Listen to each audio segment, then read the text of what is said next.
Guy is correct. I didn't read the Da Vinci Code and just feel like I needed to go jump over a cliff or get overly angry about it. What disturbs me, and if you've never heard me on the radio or if you've never seen a DVD like this, you'll pick up real quickly. What disturbs me the most is when people manipulate sources and when they only give you a partial picture of an ancient text, some issue in ancient history, to really drive a position that they have. And my goal over the course of the whole day, this is the first session of what's going to be the equivalent of 8 hours, my goal is to get you to look at the data, the primary material, and as Guy said, compare that with the claims of the book. Sometimes this isn't going to be terribly exciting because what I will do, and that's not, now's not the time to click off the DVD, I'm going to explain what I just said.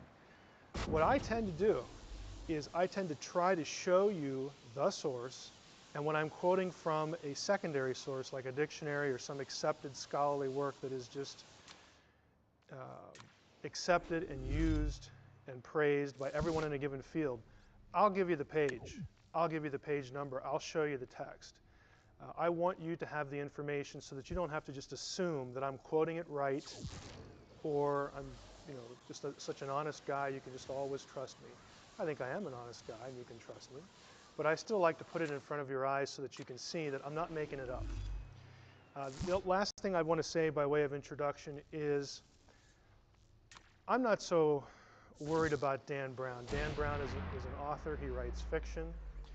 He probably has gone a little too far in sort of implying, and in some cases saying that he believes this or that about his sources. The people that if I'm going to target anybody today, it's going to be the people he uses as sources, because I do think that they're being dishonest and I do think they're being manipulative.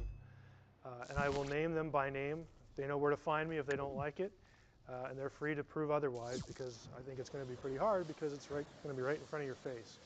The first session that I think we need to go through is introducing Gnosticism for you. This is a term that you often hear related to the Da Vinci Code and its contents. It's one of those terms that people throw around and you may or may not know what it is. But if you know the basics of Gnosticism, the Gnostic worldview, it will help you frame certain positions that are put forth in the Da Vinci Code. And so this is where we're going to start today. This is the worldview behind the Da Vinci Code. Now, the basics are this. In Gnosticism, they'll use the term God, the true God. The true God, you need to know right away in Gnosticism, is not a personal being. When I don't know if any of us in here in the room are Gnostics, but chances are you're not. When you think of God, you think of a person. You think of an actual being, an entity that has personality, emotions, that kind of thing, because you're used to reading the Old or New Testament or some other book, from Western religion, and this is how God is spoken of. In Gnosticism, though, you have this sort of force called the light, the pneuma, which is a Greek word which means spirit. This thing is pre-existent and uncaused, and so that would be kind of similar to what we're used to. But this force actually has parts, but it's not a person. It's just like a force. Think of Star Wars, I guess, for lack of a better illustration. Gnostics will refer to the true God in masculine terms, the Father or the Spirit or the pneuma. Gnostics will also refer to the true God, the ultimate God thing, in feminine terms, as mother, also the first thought. The Coptic word is anoia, the first thought of the Father. So they sort of begin with this Father-God concept. He's not a person. And then as this thing sort of is able to think within itself or do something, this cosmic intelligence, maybe that would be a better way to describe it. The first thing the cosmic intelligence thinks of is called the anoia, the first thought, and that is viewed in terms of feminine terms. Now look at this. This is a circle. I picked a circle for a deliberate reason. In Gnosticism, the ultimate God force is whole. It is complete. It is self-contained. It is self-existent and pre-existent. It has balance, masculine, feminine. It is androgynous. It's not just one or the other. It's not just masculine or feminine. It's both. There's an emphasis in Gnosticism on something called androgyny, which is this union, this sexless sort of thing, or this union of genders. I know this is going to sound kind of weird, but as we go on, you'll start to see how this works itself out, not only in the system, but in Brown's novel. The first thought, according to Gnostics, was, and they'll use the word, impregnated. Now, we're not talking about anything physical here, but they're using procreative language to illustrate for you what they believe. The first thought, the female is impregnated by the father and brings forth other eons or aeons. These are gods. So right away we have, us as, from our background, Judeo-Christian background, this sounds like polytheism, and in some ways it is. But the point I want to stress now is not essentially the nature of the system, but you have the true God. The true God sort of creates other gods. Okay, so you have this thing up above. The thing up above sort of creates within itself lesser things, lesser eons, lesser gods. The circle is androgynous, but the things that it creates are not. They are spoken of in gender. In Gnosticism, the universe is three-tiered. The diagram here has at the top, this is the true God. This the true God, where the true God lives, is one realm. The bottom realm is the created universe, the world you and I know. And then there's this middle existence. And that's where the other gods reside. So from the true God, the whole entity, there are other divine beings created called aeons. You'll notice by the features here, some are masculine, some are feminine. Now, we're not going to get too far into Gnosticism, but what happens is they pair up and they procreate. Again, I'm using, sort of literal language, but they produce other aeons. And so you have a whole system of gods, plural, underneath this divine thing, this cosmic mind or cosmic force. The middle gods are sort of expressions of the greater whole. These are called aeons. The word next to it, pleroma, means fullness. When all the aeons are together and in harmony with the true light, that is called the fullness. It's the way things ought to be. The fullness. We'll come back to that term. They are the true God's essence, and together the parts equal the whole. Now, the true God, again, or the light, produces these aeons. One of them is the Logos. Now, for those of us who are Christians in the room, Logos is a word that gets applied to Jesus in John chapter 1. But now mentally stop yourself. The Logos in Gnosticism here is not Jesus. This is not a one-to-one equation. Jesus is something else to a Gnostic. Just so that you know that one of these gods is referred to as the Logos. And the Logos, if you look at the hierarchy, the row here, the way I have this arranged, the Logos is considered the very highest aeon. He is the highest thing that the light produced. Okay? He's the highest. A few notes there. You will read in Gnostic writings, if you go down to the third bullet, the Logos is called the form of the formless, the body of the bodiless, the face of the invisible, the word of the inutterable, the mind of the inconceivable. The Logos is the primary expression of the light, this cosmic spirit thing that Gnostics refer to as the true God, the ultimate God. The Logos possesses knowledge of all the other aeons. He is the entire image and likeness. Now, if you look here, we have a father language within the true God. We have mother language, so we have father, mother. We have the Logos, and that forms in Gnosticism, you notice the triangle, This is sort of their trinity. Now that's an oversimplification, but they will use triune language. They call it the initial triad, the initial three: Father, Mother, and Son. And they'll actually call these bodiless beings the first man, the first woman, and the first son. The reason I'm pointing this out is when you read Gnostic literature, and for most of us, it's going to be in the newspapers. And the newspapers or the Da Vinci Code or some other work is going to start saying things like, well, I mean, this is really kind of the same thing as Christianity. There's the Son, there's the Father, you know, there's this thing, the divine feminine, you know, whatever that is. And they're going to try to latch on to similar terminology to make you think that we're all really talking about the same thing. Well, we're really not. Okay? The lowest eon, you'll notice the chain here progresses from high to low. It's a progressive dissipation of the pneuma, the ultimate light, the ultimate spirit, from the primary aeon to the last one. There's a finite number here. The last one, right here, is feminine, and that is called Sophia in Gnosticism. Now, this is a term that comes up in the Da Vinci Code all the time. The Sophia is an extraordinarily important figure, an extraordinarily important aeon to the Gnostic system, the way they understand reality. Sophia is the lowest aeon. You'll notice that I have her chin right on the red line. That is because Sophia was sufficiently far down the line enough that she was close to the material world. And she's going to have some kind of interaction with the material world. She will, in fact, transgress the boundary. She sins and rebels in Gnostic thinking.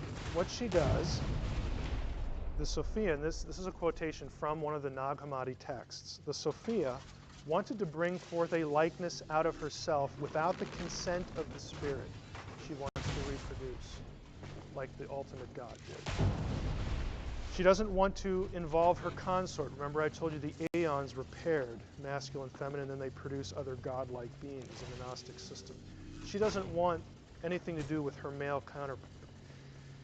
A thing came out of her which was imperfect and different from her appearance because she created it without her consort. So the Gnostic story, the Gnostic mythology is that Sophia says, you know what? I want to be like the ultimate light.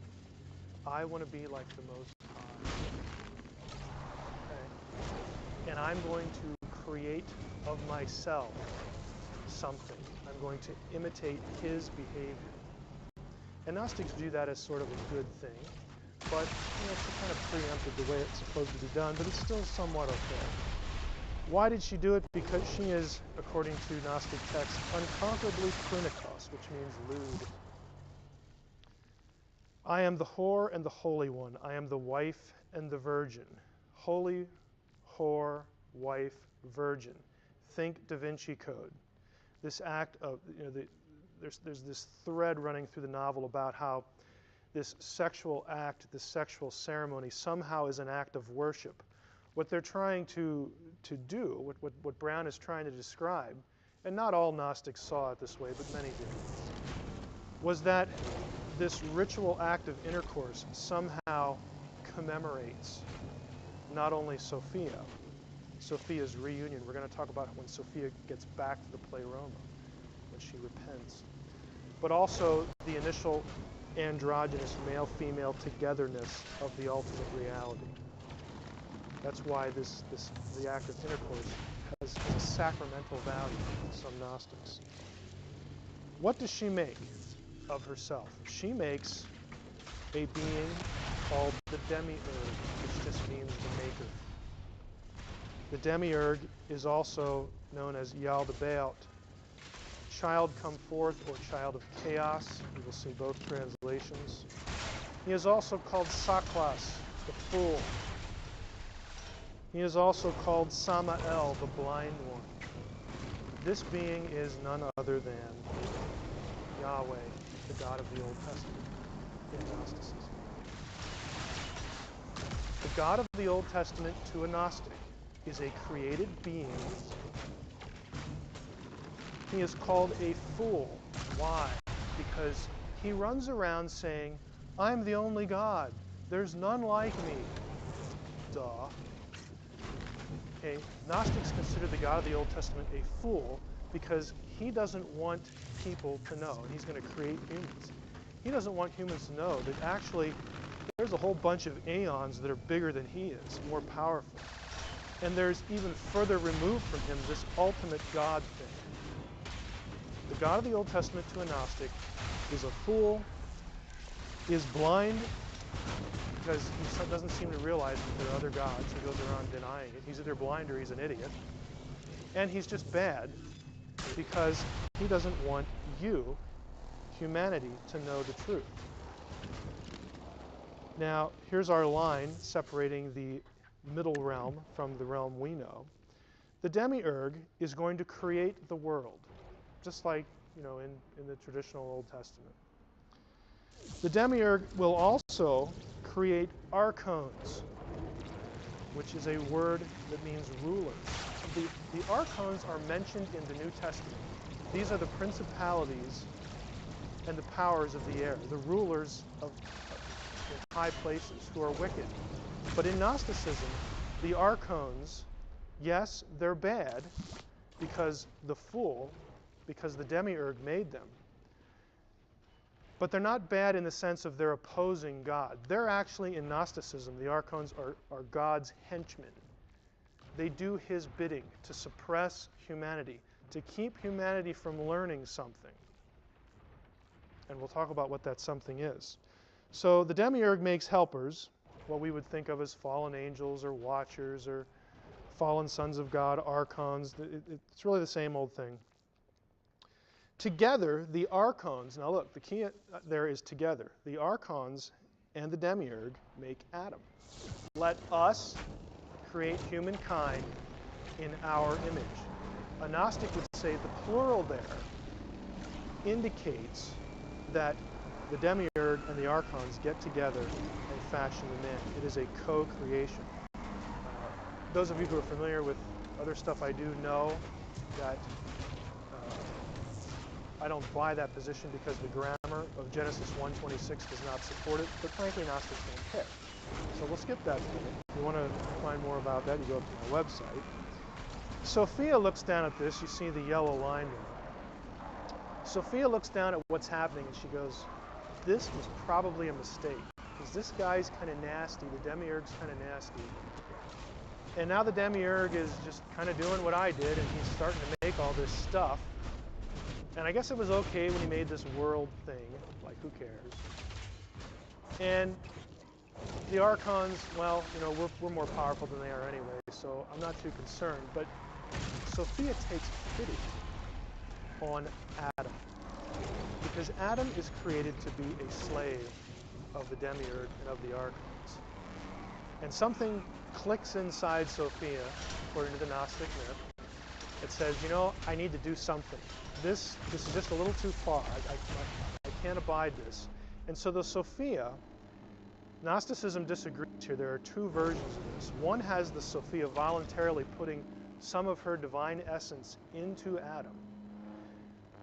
The other version has Sakos, the demiurge, being tricked into doing it himself. But either way, a spark of the divine, you've all heard that phrase before, a spark of the divine gets deposited into Adam.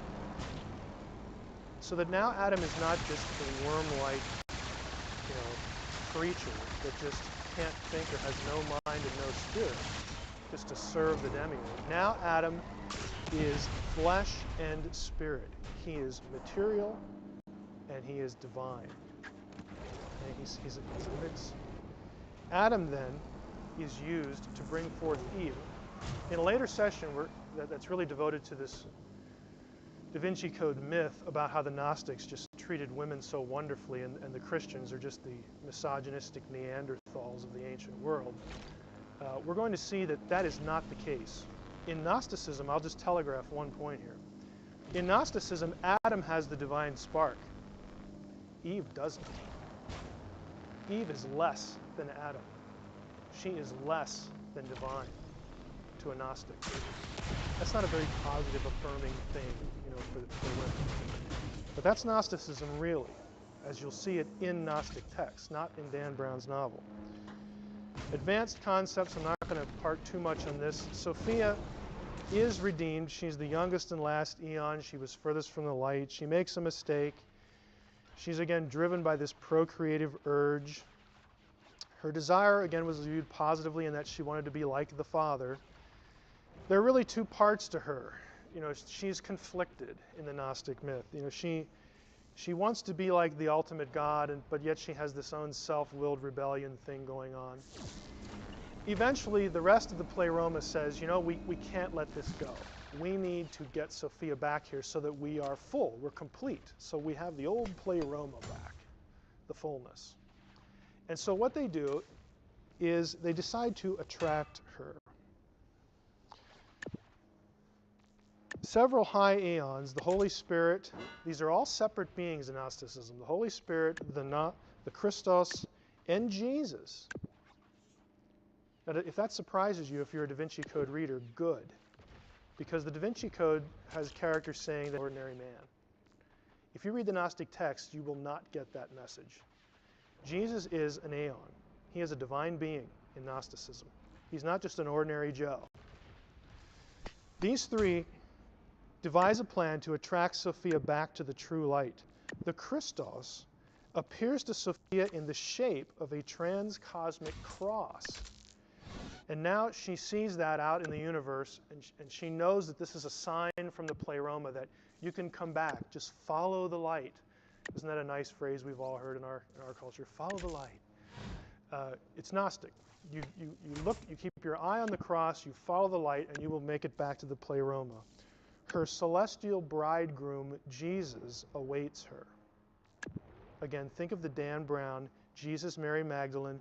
They get together, they have intercourse, either ritually or just to enjoy it. Probably just ritually if Dan Brown's going to be consistent with his Gnosticism, but he often isn't. This whole idea of Jesus needing a consort, Jesus needing a wife to further the faith is this idea. Jesus and Mary Magdalene are mimicking the journey of Sophia back to the cosmic Jesus so that they can be one. It's an expression of godliness. It's an expression of fullness in the Gnostic system. That is your introduction to Gnosticism. I don't know what the time is here. 32, we have time. We have 10, 15 minutes for questions, but let me just summarize real quickly. The whole point with this is when you read about sacred marriage in the Da Vinci Code, the reason that is an issue, and the reason that Dan Brown and his sources want to convince you that this was part of Christianity, that Christianity has suppressed the female, that Christianity has suppressed the goddess, is not because this stuff is really taught in the Bible. Okay? Some will try to force it into the New Testament in some odd passages, and we'll talk about those a little later. What they're really saying is, look, this is the way this particular sect of Christianity saw things. And this is the truth. This is the real Christianity. And it was suppressed because these nasty church fathers that you and I think of as the orthodox, of Christianity, they were just prudish. They didn't like to talk about women. They didn't like to talk about sexual things. They tried to do whatever they could to suppress women and their roles in the church and their leadership and their character and everything like this. The reason, so Dan Brown tells the story, is that they were reacting to what was really the truth, Gnosticism over here. And if you're a discerning reader, Brown has tapped into a cultural sensitivity here in our time, how women are viewed and treated. And he's bringing you along on that thread into the Gnostic camp, but he's not telling you all this other stuff. He's not telling you about, again, sexual sacraments. He's not telling you that the God of your Old Testament is a liar and a fool and a blind person and frankly bad. He's not telling you all sorts of that stuff. Now, he may not know it. That's possible. But don't be duped into thinking that, it's two sides of the same coin. There are fundamental differences between the Gnostic sect and what historically was Orthodox Christianity. primary one is, I'll give you the primary two, and then I'll take questions. Orthodoxy has Jesus as an uncreated being. United in essence with God the Father, and they are both good. Gnosticism has Jesus as a created being who is above the God of the Old Testament, who is bad. Those are not two sides of the same coin. They are mutually exclusive. So don't be led astray into thinking that we're talking about the same thing. Do you have any questions? If not, we can take a little break and read the rest. Consider Yahweh on par with the other aeons? Yahweh is under the aeons. He is lesser in power than the aeons. He straddles, and really when he starts to create material things like the world, he moves away from the middle realm down to the lower realm in the Gnostic universe. He is derivative from one of them, and even the lowest of them. So he is not on a par.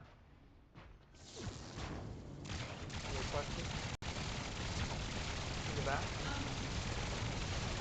There were Gnostics at the time of Jesus. And where did they come from?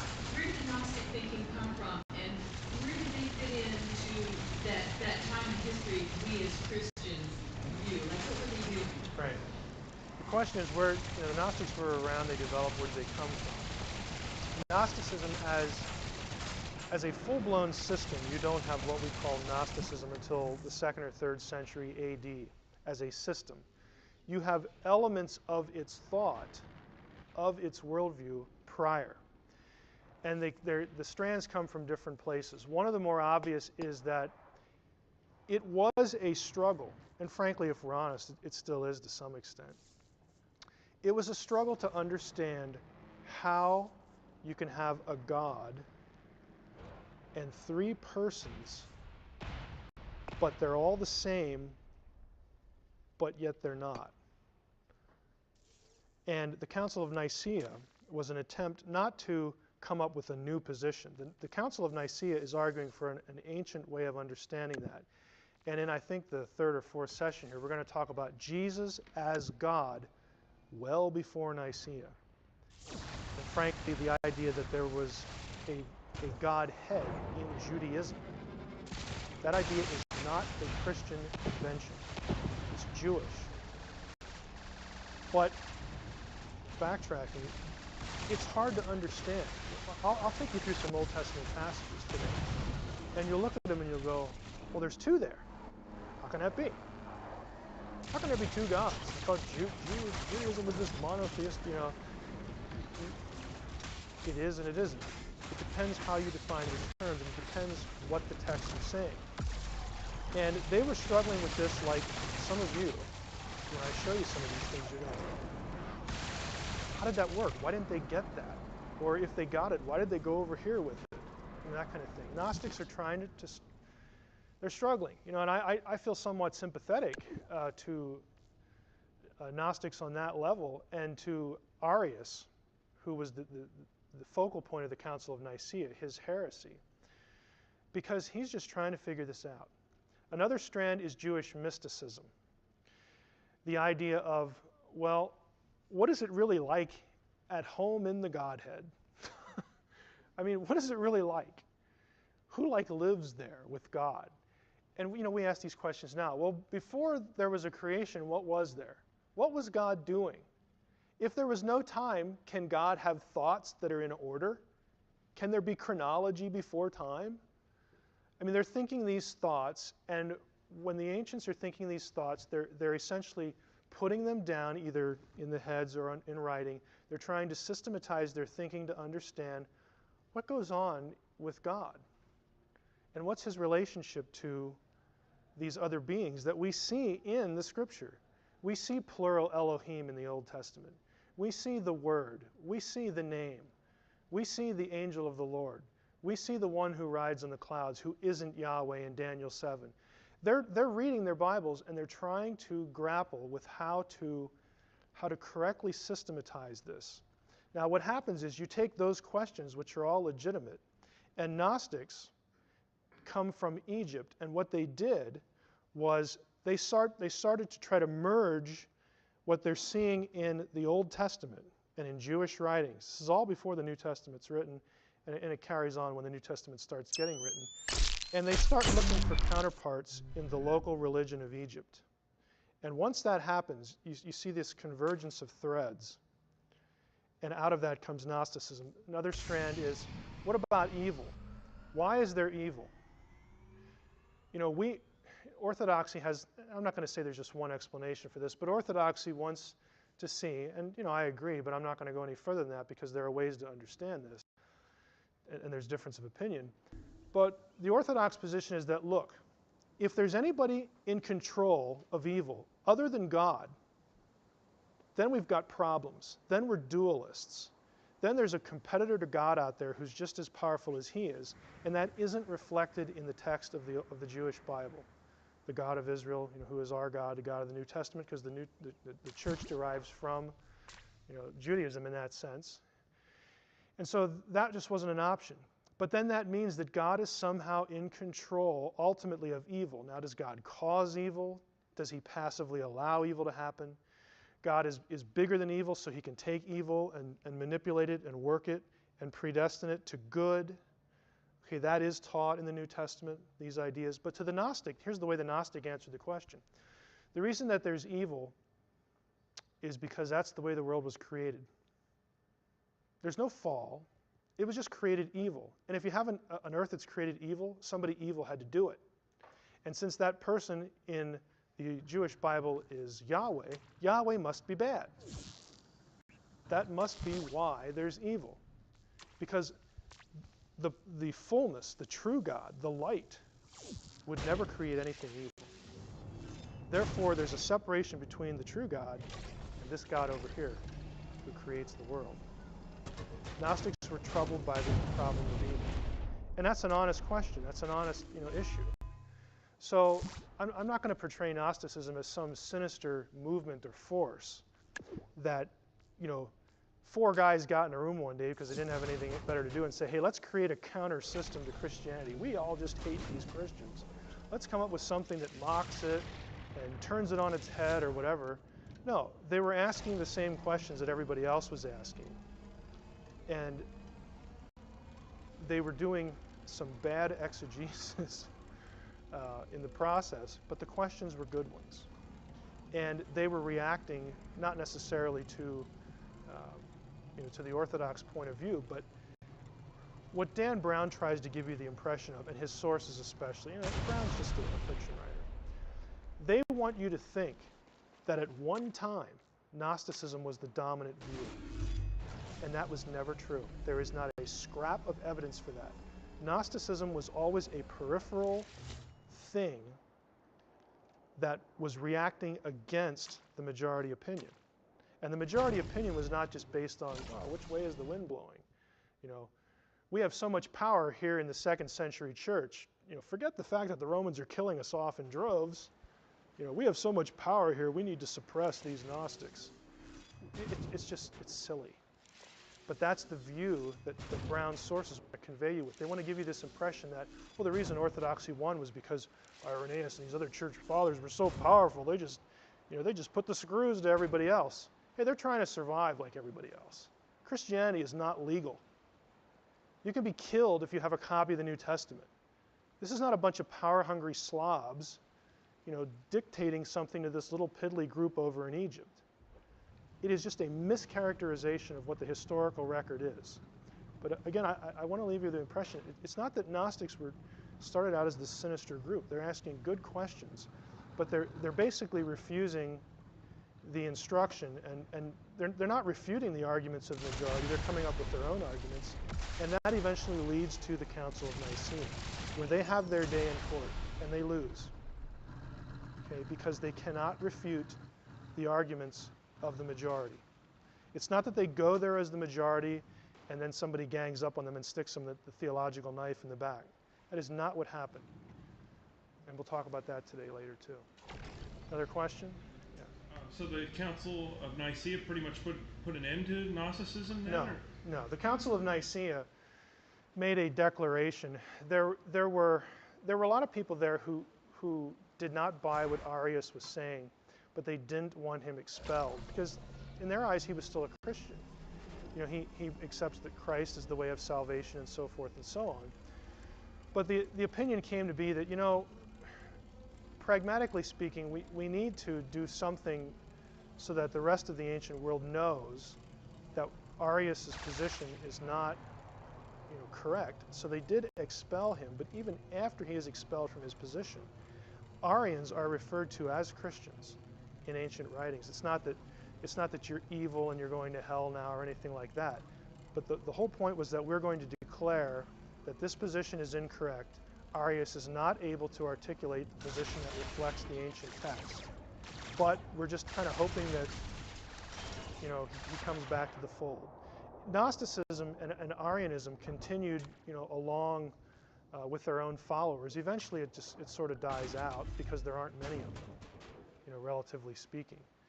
But the ideas get picked up, you know, in the Middle Ages by certain groups, you know, early, late Middle Ages. It never completely goes away because some people like that position.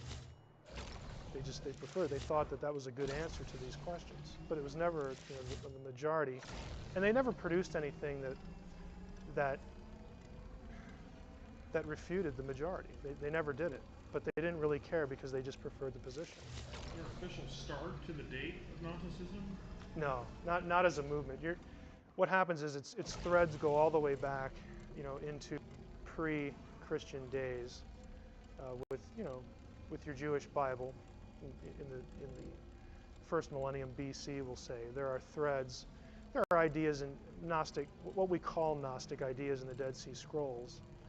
They didn't have Gnostics there, but Gnostics liked the way this guy over here wrote that. I like the way that scroll says that. So we're gonna use that to foster our idea over here. You have all these strands sort of converging in the second or third century when Gnosticism becomes known as a movement, and you have figures like Arius who become sort of, you know, champions for this view. Anything else? Okay, let's take a couple minutes. Okay, the second session today is a comparison really of the Testament issue, the gospel issue. I'm going to make it a little bit broader than that. But the manuscripts of the New Testament, not just the Gospels, versus the Gnostic Gospels from Nag Hammadi. In the Da Vinci Code, one of the characters, Lee Teabing, who is cast in the story as an expert on the Holy Grail, which we find out in the Da Vinci Code, the Holy Grail is not a chalice or cup. It is a bloodline of Jesus. But one of the characters, Professor Teabing, says this: more than 80 Gospels were considered for the New Testament, and yet only a relative few were chosen for inclusion, Matthew, Mark, Luke, and John among them. These texts, quote, are the earliest Christian records and the unaltered Gospels.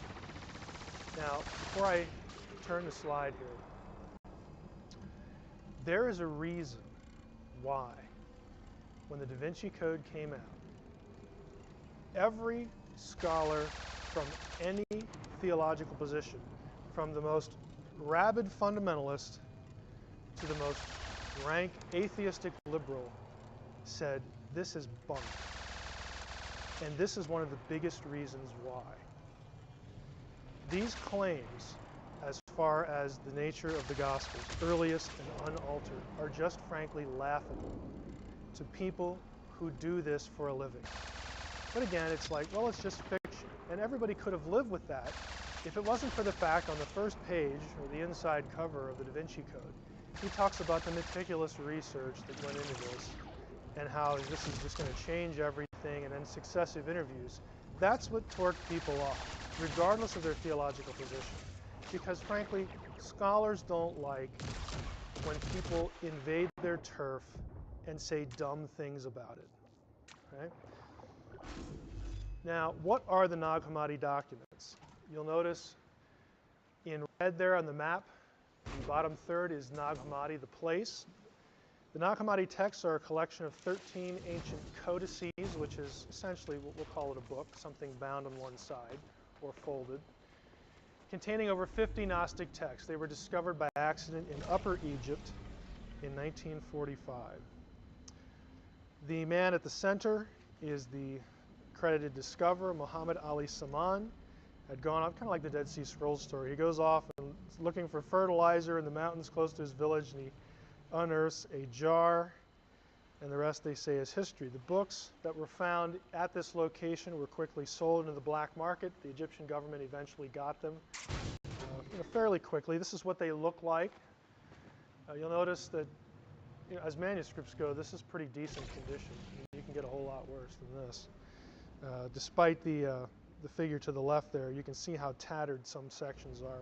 They were taken to the Cairo Museum, and another few years went by before scientists knew about them. In 1966, at a conference in Italy devoted to Gnosticism and these new texts, James Robinson assembled a group of editors and translators to publish the codices in English. This is the cover of the book. I have it with me here if you want to look at it today. Robinson was chosen to oversee the project, and eventually a facsimile edition was published. Facsimile editions, they're just literally pictures of each leaf in book form. They're plates. If you've ever seen a book that has plates in it, that's what you get. It's only $750, so rush right out and get yours. It's an expensive set. Subsequently to that, though, there was a translation in English. And the introductory material prefacing the translation, this is taken from Robinson's book, says this: the library of 4th century papyrus manuscripts consists of 12 codices plus 8 leaves, so on and so forth. 4th century. These were Coptic manuscripts. Coptic is just the ancient Egyptian language put into a sort of Greek. A lot of the letters in Coptic and Greek match. There are a few different letters that were added because of the sounds in the Egyptian language that the Greeks didn't use. But there's a lot of overlap there in the language. But these were from the 4th century. Now the 1st century, I should say this before we go much further, so you get this fixed in your mind. The 1st century is the year 0 to 99. 2nd century begins with the 1, as in 100 on. 3rd century begins with 2. You back it up a digit. Okay? So 4th century, we're talking about written in the 300s sometime. This is Coptic, but everyone agrees, and rightly so, that the Coptic texts were actually themselves translations of older Greek material. One of the ways that's known is there are lots of Greek loanwords in the texts. There are other ways to tell that too, but we're not going to worry about that for today. These texts, according to the Da Vinci Code, are the earliest Christian records. Okay. Boy, he didn't look very, very far for that. Here are some sources, and again, if you get the DVDs, you can look these books up if you're interested, and I recommend taking some interest in textual criticism. I know it sounds horrible, but it's actually really interesting. Text of the Greek New Testament. Textual Criticism by David Allen Black is a nice intro for the layperson. I recommend it. Dave's a nice guy, too. He's a friend of mine. Canon of Scripture, F.F. Bruce, is a classic. And the latest work on the canon, Formation of the Christian Biblical Canon, by MacDonald, is really quite good. Again, these are well-recognized mainstream scholars with no particular axe to grind. Let's talk about the date, though. From those books were my sources, places you can go to check up on me as I go through this. If you look at the timeline here, you have the cross, 33 AD. We'll take that as a sort of a consensus date. New Testament Gospels and Acts, the book of Acts, which is the 5th book in the New Testament order, were written sometime between 50 and 80 AD. That is not a conservative fundamentalist number. That is a consensus view. There are very few people who would date them before. Some people would put Mark in the 40s. And there are very few people who would go beyond 80 for any gospel. 50 to 80.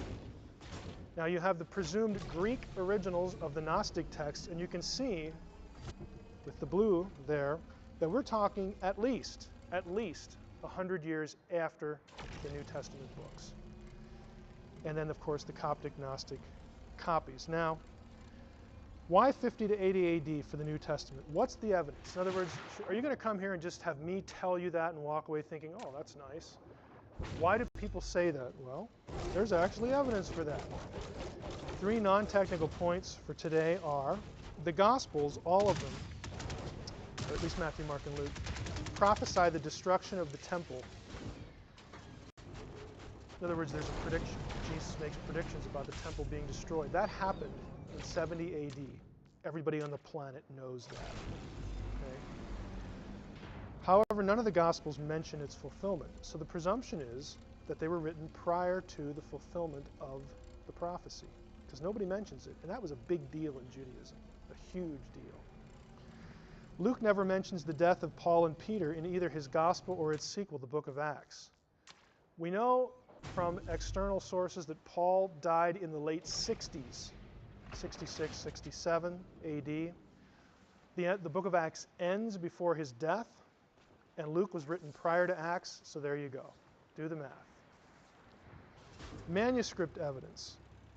This is called the Rylands Papyrus. It is the oldest manuscript in any size of the New Testament. And it dates to roughly the 130s, the 140s, something like that. It is from John 18:31 to 33. This is when Jesus is in front of Pilate. I'm not going to translate the whole thing, but just so you know where it comes from. Therefore, Pilate said to them, "Take him, you all take him, and judge him according to your law." And the Jews said to him, "We are not authorized to put to death anyone." And they said that in order that the word of Jesus might be fulfilled, which spoke of the type of death that he would die, and so on and so forth. But the red are the letters that show up in this papyrus. And so this is what papyrologists and New Testament paleographical experts do. They'll take a scrap, and now especially with the use of computers, you can find where the matches are in a document. Okay? This is the oldest one. Now, if this manuscript dates to the 130s, the original, logically, let's put our thinking caps on, logically would have been prior to the 130s. Okay? Again, why doesn't Brown or his sources go into this? They either don't know it, which isn't good if you're writing, especially if you're claiming to write nonfiction, or they don't want you to know, which is probably worse. Do we have any other hard evidence that the New Testament Gospels are older than the oldest Nag Hammadi material? What about the rest of the New Testament? Well, the answer is yeah, we do. Very simply, early church fathers, early church writers quote the New Testament. Like, what else would they quote? They're doing sermons, they're doing commentaries, they're writing theologies. They're quoting the New Testament. And we know when these guys lived because of Roman records. Okay, we know when they lived. We know when Barnabas, we know all these figures, their dates and everything else. So when they quote something, it fixes a date for that quotation. The thing they're quoting must have existed prior to the quotation. This is simple, coherent logic that apparently escapes Brown's sources, or again, they just don't want you to know. Epistle of Barnabas, there the date 70 to 79, quotes Matthew and Mark. The Didache quotes Matthew extensively, and that's between 70 and 130. Luke and John are both quoted in what's called the Muratorian fragment, again, 170 to 180. There are external methods of dating too, paleographical analysis, carbon-14, whatnot. Polycarp, these are his life dates, 69 to 155, lived a long life. He was a convert of the Apostle John, the John, quotes the book of Acts in his own epistle to the Philippians. The shepherd of Hermas quotes Acts several times. There you have the dates. The epistles of Paul. Romans is cited by Clement of Rome a lot. There are his dates. He's also cited, Romans is cited by Polycarp in the Didache. 1 Corinthians is cited in the Didache and the shepherd of Hermas. So is 2 Corinthians and also by Polycarp. Galatians is cited by Polycarp and Diognetus. Ephesians and Colossians by Polycarp, Clement, and Ignatius. There you have Ignatius's dates. Philippians is cited again by Polycarp. You see a pattern emerging? What I'm going to do here is I'm going to go through every book of the New Testament.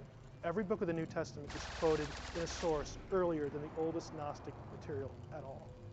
Every one of them, without exception.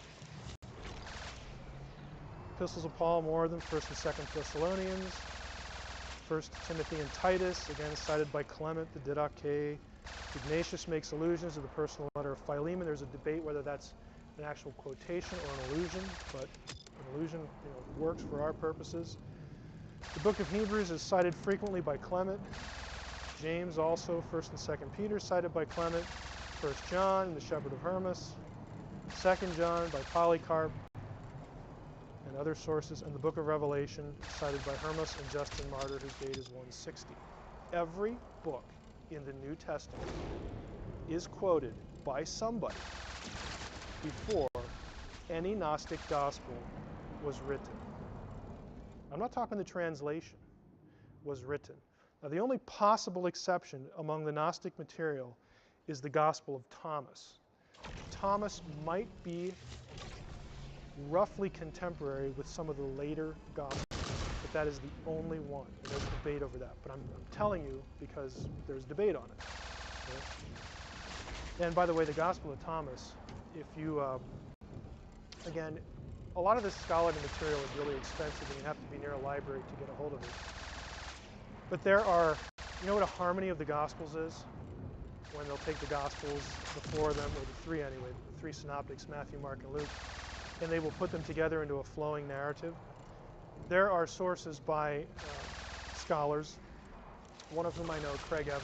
If you listened to Coast to Coast a couple weeks ago, Craig was on the show talking about the Gospel of Judas. He has produced a harmony of the Gospels and Thomas, so that you know where Thomas quotes from the Gospels. Okay, now let's put our thinking caps on again. Again, I'm really speaking, to people who are going to view the DVD who just are enamored with the Da Vinci Code. If you're quoting from something, that something exists prior to your quote. Okay, it just makes sense. So even in the oldest case, again, it's debated. Thomas might be later, but just so that you know, we're not running from the Gospel of Thomas. The statement implies or assumes several things. Let me go back to the statement. You've seen it before, but repeating it. More than 80 Gospels are considered for the New Testament, and only a few were chosen. When Teebing says that, you, the reader, are given certain suggestions. Certain things are implanted in your mind. Things like that all the Gospels written in the ancient world were being considered at relatively the same time. There are over 80 Gospels considered, like they're having this big smackdown of Gospels, like we've got to choose which ones are in there. That isn't true. Again, in the Da Vinci Code, Brown's academic characters make the assertion that the decision over what books to include was done at Nicaea. Nicaea did not meet to discuss anything about the canon. We'll get to that when we get to Nicaea, the session on that. But it's not true that all the Gospels were around and they, being considered at the same time. He also sort of plants the thought in your head that there existed no early consensus. In other words, roughly around the decades that followed the writing of the New Testament Gospels, for which Gospels told the true story of Jesus, there was a consensus about which Gospels correctly preserve the story. The early church almost immediately recognized what we know as the four. And we're going to talk a little bit about that in a minute or two. But there was an early consensus. What Brown wants you to think is that nobody knew. It was just so up in the air. What do we do? We've got 80 Gospels. How do we know? There was a consensus long before most of the other ones were written. And in fact, if Thomas might be the only exception. The four were in existence before any of the other ones were around. That sort of compels a consensus if there's like only four to start with. Third thing is that he creates the impression that all the Gospels were worthy of equal weight and consideration. Nobody believed that in the ancient world. Some liked others. Well, that one's kind of cool. I kind of like the way that guy says that. And some of them, this is just ridiculous. Why would anyone want to read this? Who's the idiot that wrote it? I mean, it was an uneven thing. It was an uneven thing as far as the other Gospels. The fact is that the followers of Christ had chosen the 4 canonical Gospels very early, again, with the possible exception of Thomas. Now, here's how we know that. Okay, don't just take my word for it. Here's how we know that. John dies roughly 96 AD. We know the Gospels are 50 to 80. John dies right around 100. In 144, this is 50 years, basically a generation afterward, we have a guy named Marcion come along. Marcion produced some writings in which he divided up the books he thought were inspired or were worthy of canonical status, and he grouped them into 2 headings, the Gospel and the Apostle. Basically, the Gospel he liked, and then certain writings of the Apostles. Marcion was kind of flaky. A lot of church fathers took off after him, but the important point is that he was thinking of which books were accepted. He did not include the Gospel of Thomas. He did not include any of the Nag Hammadi Gospels. Marcion, to call Marcion orthodox is really iffy, so he could have felt very free to include one of the Gnostic Gospels in his, but he doesn't. Again, you can go look up Marcion and read about him if you want. Justin Martyr, in 160, produces a listing of what he calls the Memoirs of the Apostles. In 170, Tatian did something very important. He produced what's called the Diatessaron. It was a harmony of 4. This is 170 AD. Again, this is before most of the Nag Hammadi Gospels are even written. They've never even seen the light of day. Tatian produces a harmony of the 4, Matthew, Mark, Luke, John. And it's still available in fragmentary form, mostly in Syriac. The Muratorian fragment, again listed various books as canonical, again the Gospels, 170.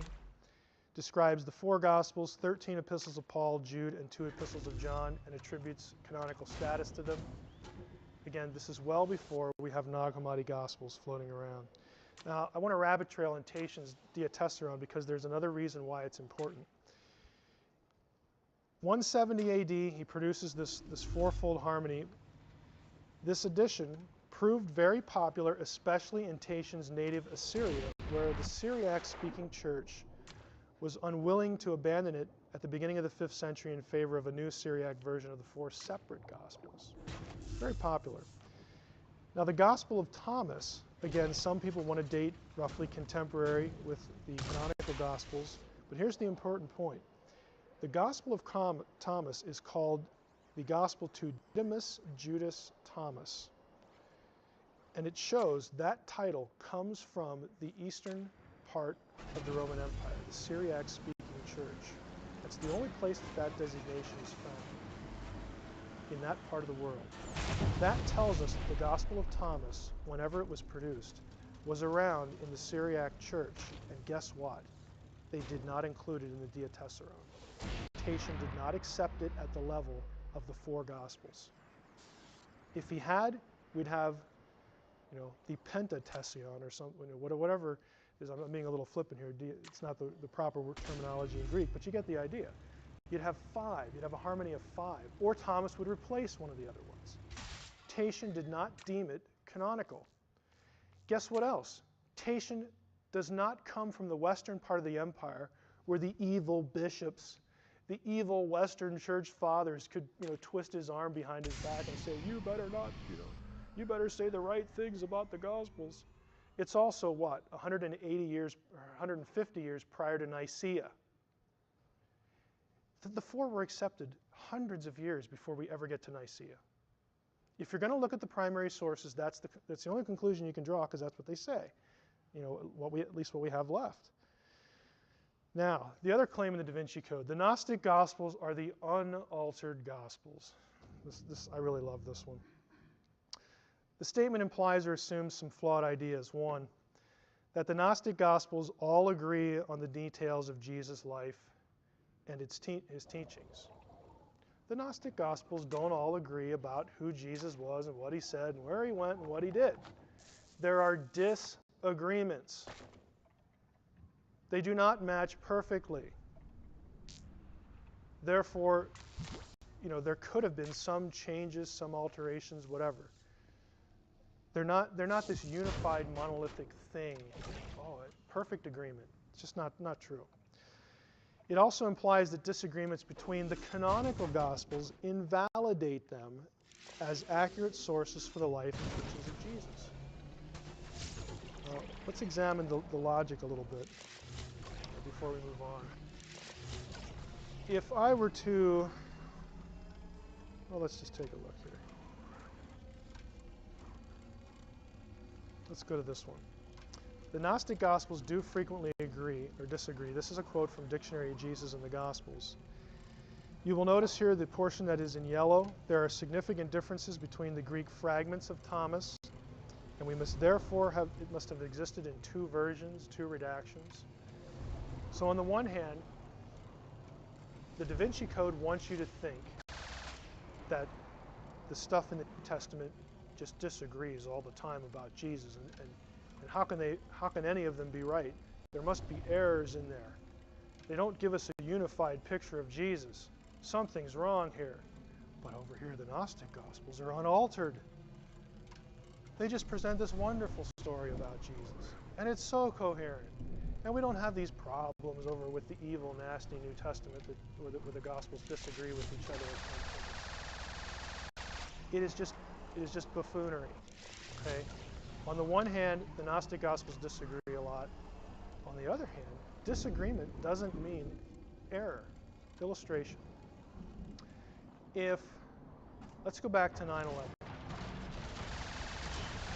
Maybe some of you did save the newspaper.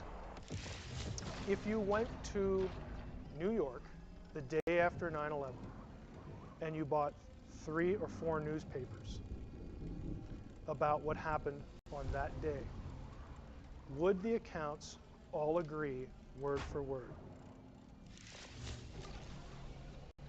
No. I mean, pick up a newspaper any day and look at a common story, sports page, lifestyle, whatever. You have different people writing. They use different words. They highlight different parts of an event.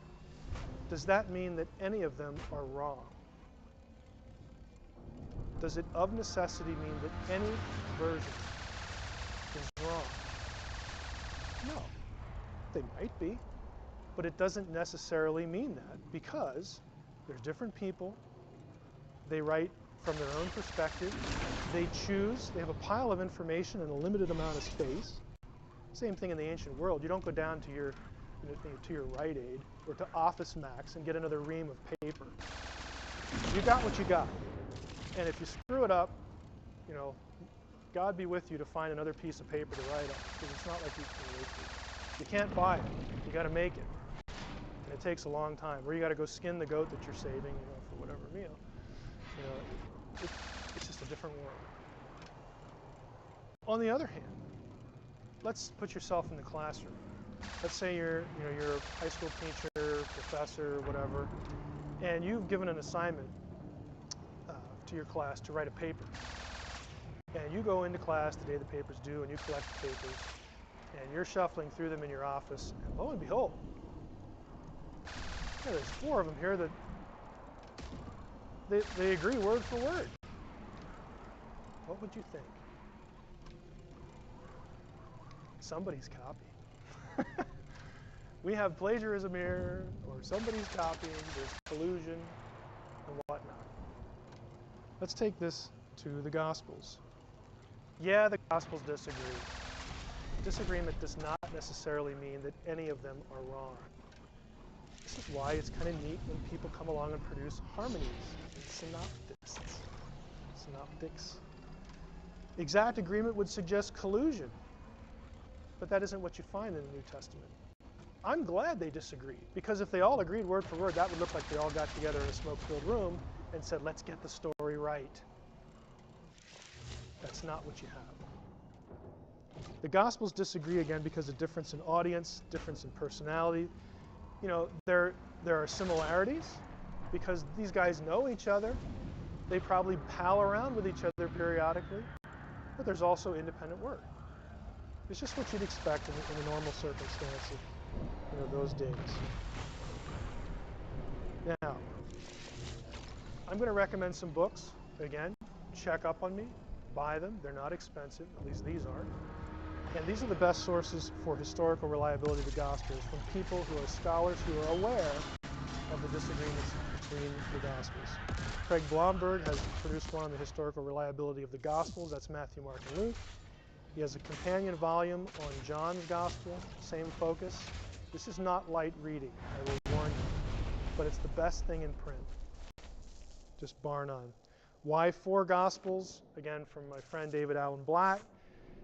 Black tries to write for the lay audience, so if you're going to start somewhere, I'd start with Black. But the mother lode, the trench work, is Blomberg. And Rethinking the Synoptic Problem, again by Black. Okay, that is the end of the session for the New Testament. We have, I can't remember when we started, but we can take some questions again. Summary. I'll try to do this each time. Summary is, you need to match the claims of the book and the sources Brown is using, that the Gnostic Gospels are older, that they're more consistent, that they're more reliable, that they're unaltered. None of those points can stand up with actual historical evidence. Guys who were alive, who were quoting the New Testament, we know their dates are fixed absolutely. They're quoting the material before any of the Gnostic Gospels even existed. Now, I don't know why Brown doesn't put this in his book. Or maybe I do, it wouldn't sell as well. But again, he's just a fiction writer. He's Dan Brown, cool idea for a story, let's write one. This is how I make my living, I write neat stories. The people that I think are more worthy of blame, that are really guilty of, frankly, pseudo-scholarship, are his sources. People like Michael Bagent, Lincoln, Richard Lay, Henry Lincoln, Picknett and Prince, these people who are writing, quote, nonfiction, and they're telling you stuff and they're not giving you the information. They either don't know it, which doesn't speak well of their ability and their credentials for writing this, whatever book they're writing, or they don't want you to know. They have an agenda to push.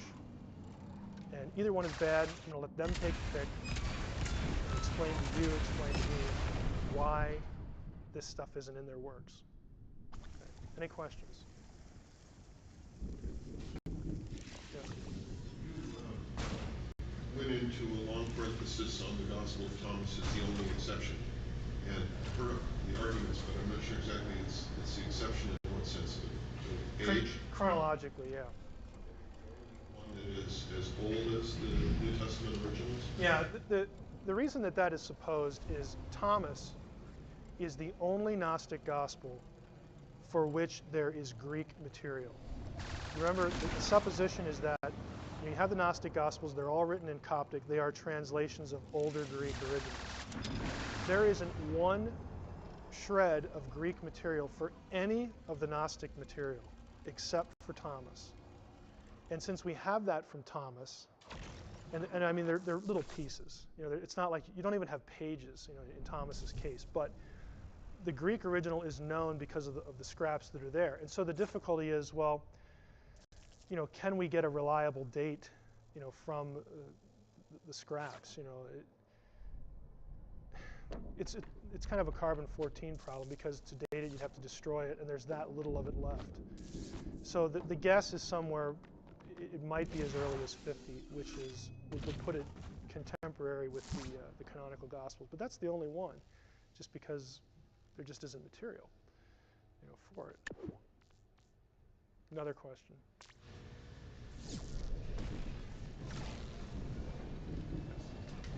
This isn't redundant, but Thomas preceding the association with Gnosticism, was it, is it considered as you're referencing as a Gnostic text?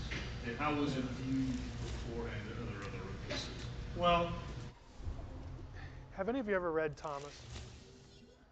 Thomas is not actually, you've read it? Okay. Thomas is not actually a gospel like you and I think of a gospel. When we think of a gospel, we think of a narrative history of the life of Jesus. That isn't actually what Thomas is. Thomas is a list of sayings. Think of the book of Proverbs and you have sort of an analogy. They're called logions, or logia would be the correct plural.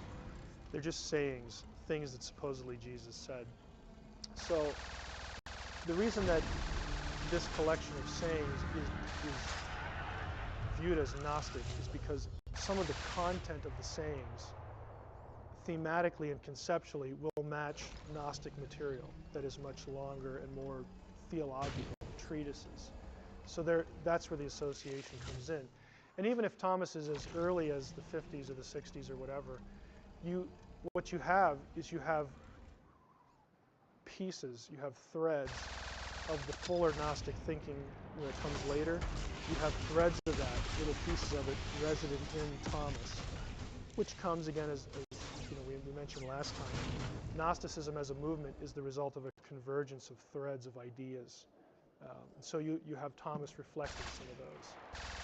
If all we had, you could go to some Dead Sea Scrolls, and if you just selectively quoted certain lines, and let's say nobody knew where this was from, and you just put it in front of a Gnostic scholar, and you read this line, you say, oh, that's Gnostic. Because it sounds like something that's going to be expounded in Gnosticism later. So you have these threads out there, these ideas, and that's where Thomas will get the association. Another question? Now, how did the Essenes fit into this, like the Cathar Essenes? What period of time were they from? The Cathars are, of course, in the Middle Ages, and they're going to, just a quick comment on them, the Cathars are going to pick up on certain ideas that are associated with Gnosticism, and so they get linked to Gnosticism. I think somewhat fairly. It's not that you could label them Gnostics totally, but some of the ideas are there. The Cathars, of course, are centuries, frankly millennia later than the Essenes. The Essenes, of course, are living before the New Testament era. The Dead Sea Scrolls will date on the spectrum. Some of the older Dead Sea Scrolls will go back as far as 300 BC. You have some that go into the 1st century AD, as far as paleography and carbon-14 dating. The Essenes are going to be residents at the place Qumran where the Dead Sea Scrolls are discovered. It's still probably the majority view that the Essenes produced what are called the sectarian manuscripts at Qumran, the ones that the community actually produced, as opposed to others they were collecting, like the Book of Enoch. The Essenes didn't write the Book of Enoch, but they had a library there and it was in there. But some of the Dead Sea Scrolls they produced and wrote about themselves and their own ideas. Those are called the sectarian manuscripts. You will have certain ideas within the sectarian manuscripts, again, little threads that will show up later with Gnosticism. But it would not be accurate to call the Essenes Gnostics because we don't have Gnosticism as a movement. When I say movement, I'm talking about a religious system that has its own books and its own fully developed theology. You don't have that until 2nd or 3rd century, and we know that because of the Gnostic Gospels. That's the evidence for that. But you'll have certain ideas that are present at Qumran. A lot of the popular writers like Bagent and Lee and Lincoln and Picknett and Prince want to create some sort of association between the Essenes and the Gnostics and the Masons and all these other groups. The only way you can do that is to ignore the date of the Dead Sea Scrolls. And I think there's one person, maybe two. One for sure, there's one scholar who doesn't like the dating, Barbara Thiering, whose writings show up a lot in these other sources. So basically they're quoting Thiering against literally the thousands of other scholars who agree with the work of the team that produced the dating on the scrolls. And Thiering does not base her date on carbon-14 or paleography. She thinks that she's unlocked a coded language in the scrolls that convinces her that there's overlap with the New Testament, and that even though no New Testament characters are mentioned in the Dead Sea Scrolls, and they aren't, go read them. I'm not keeping you from them. Go read the Dead Sea Scrolls. They're in English. You will not find any New Testament character in any Dead Sea Scroll. Zero. Nada. I mean, I don't know any other way to say it. You just won't find them. But that doesn't deter Thiering. She says, well, the New Testament characters are encrypted and they're coded in there. And I'm glad you brought that up, Ted. The best book written on this subject is right here. Written by two liberals. They're not fundamentalists. They're not evangelicals. They're not Bible bangers. Okay, they're two liberal scholars, Jesus, Qumran, and the Vatican. Frankly, they got ticked. They got upset. And, you know, I have often made the comment on radio and in venues like this that it is such a crying shame that scholars think themselves too far above the interested general readership to fool around with this nonsense that people like Bajent, Lee, and Lincoln and these other guys are writing. They, honestly, I mean, I travel in these circles. Scholars generally are elitists. That shouldn't surprise you, okay? They honestly think that writing against these guys is just frankly beneath them and is a waste of their time. Here's an exception. These two guys finally got irritated enough with this twaddle that they wrote this book. It's probably about 15 years old now. Let me take a quick look. 1994, 12 years. And this is a thorough dismantling of Turing and all these popular writings. You finally had two guys.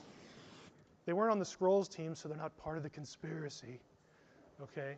They're just two New Testament scholars, early Judaism scholars that just said, enough, enough. This is nuts, and we're going to address it. So they did that. I highly recommend the book. It's out of print. You'd have to get it used, but I found a cheap copy. So you can too. Another question. Okay, let's quit then for a few minutes. Okay, the third session for today is Were Jesus and Mary Magdalene married? And it's an assessment of the evidence for this offered in the Da Vinci Code and, of course, in Dan Brown's sources that he draws from. This, of course, is the central question. Who was Mary Magdalene? The whole debate. Brown and his sources build a lot on understanding Mary as the lower left-hand corner.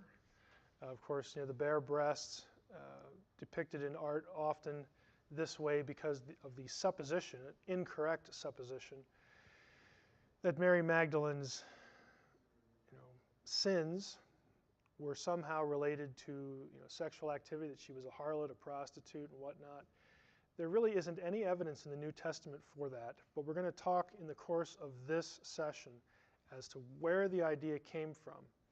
And I'm going to try to show you how, essentially the chain of logic, the chain of thinking that led to a misconception of who Mary was.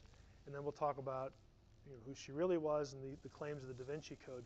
But the Da Vinci Code makes a great deal of casting the church as an evil enemy, an enemy to be looked upon with the hermeneutic of suspicion, because they allegedly, supposedly, deliberately cast Mary as a prostitute, not because they misunderstood the New Testament, which is what I'm going to show you. That's really where it comes from. But they would say, no, Mary was taken as a harlot because the church deliberately wanted to suppress the idea that Jesus and Mary were married. That this was part of a greater conspiracy to put down Mary in reaction to this truth that they wanted to suppress, that Jesus had a wife. Oh, by the way, I should mention, you notice in some of these that Mary is holding an egg. I just thought I'd mention this in passing. If you wonder what that's about, there's a story, it's not a biblical story, so it's extra biblical, about after the resurrection, Mary had audience with the Emperor Tiberius, and she went before Tiberius and essentially was giving him the gospel, telling him about Jesus and the resurrection and so on and so forth. And the story isn't clear whether she was going to do something or whether this just was a happenstance, but the emperor said, resurrection, come on, I see you have an egg in your hand. that egg would no sooner turn red right now than the resurrection be true. And of course, the story is that the egg turns red, and she holds it up and says, you need to believe in the Lord Jesus Christ. So it's an apocryphal story, but kind of an interesting one. But the church picked up on it historically, and so you'll often see Mary with an egg, either the white or the red one, in commemoration of the story. Who she wasn't. How did Mary Magdalene come to be identified as a prostitute? Now, this you're going to have to pay attention to closely. This is not a shameless plug for the software company I work for, but it is nevertheless our software. If you're interested, I won't give you the web address. This is the passage in Luke chapter 7 where a sinful woman comes to Jesus and does a certain thing and anoints his feet and whatnot. Let's just take a quick look at the passage. I don't want to read all these passages. I'm going to show you a bunch of them. But this is Luke 7. And so one of the Pharisees asked Jesus to eat with him, and he went to the Pharisee's house, took his place at the table.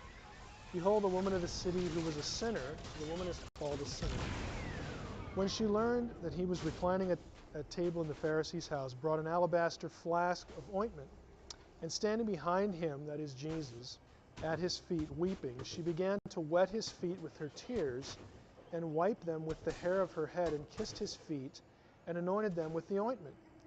And when the Pharisee who had invited him saw this, he said to himself, if this man were a prophet, he would have known who and what sort of woman this is who is touching him, for she is a sinner. And then Jesus, of course, answers him and basically tells him to back off. You go down to verse 48. He says to the woman, your sins are forgiven, and everyone around says, wow, who can forgive sins?